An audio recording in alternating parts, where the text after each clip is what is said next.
Week 9 of the fantasy football season, and here's a few quarterbacks I have a sleeper option. This week, the first guy, Jaren Hall of the Minnesota Vikings. So Jaren Hall will get his first career start. We know Kirk Cousins out for the season with the torn Achilles, unfortunately. So Jaren Hall, they got good weapons. Jordan Addison having a great rookie year. TJ Hawkinson, even Powell and KJ Osborne have been making plays as well this season with Justin Jefferson out. So last week, the BYU rookie quarterback, 5th round of the season, 23 pass yards and a fumble loss in that one at the Green Bay Packers. So this week here, a little bit of a better matchup with the Falcons. I give up the 11th most fantasy points to quarterbacks on the season. It's an indoor game, and we saw last week the rookie Will Levis torch this Falcon defense. I think Jaren Hall in deeper leagues, 2 quarterback, well, obviously deep dynasty leagues, available right now, 97% of fantasy leagues.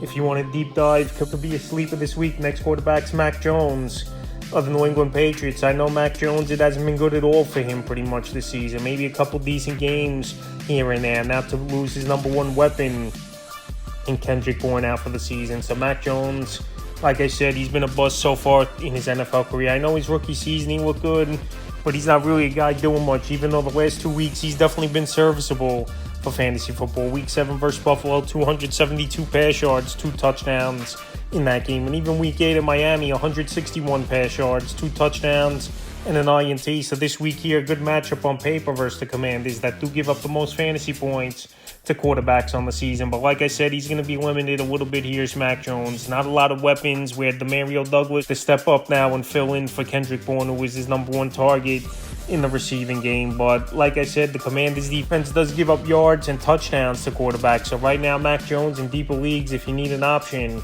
available 90% of fantasy leagues. And the third and final quarterback I have as a sleeper is Daniel Jones of the New York Giants. So Daniel Jones, I know he's owned in 36% of fantasy leagues, but he did miss the last 3 weeks with injury and just poor play it's been for Jones all season. So this year the stats not great at all.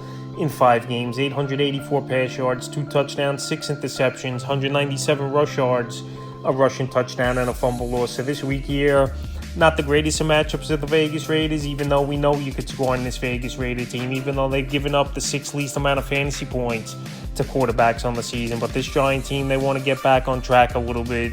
Last week, it was just embarrassing that they couldn't move the football at all in overtime in the 4th quarter with the 3rd string of DeVito. So Daniel Jones, coming off the neck injury, maybe could surprise people here in a matchup at the Vegas Raiders. So that's a few quarterbacks I have as sleepers week 9 of the fantasy football season.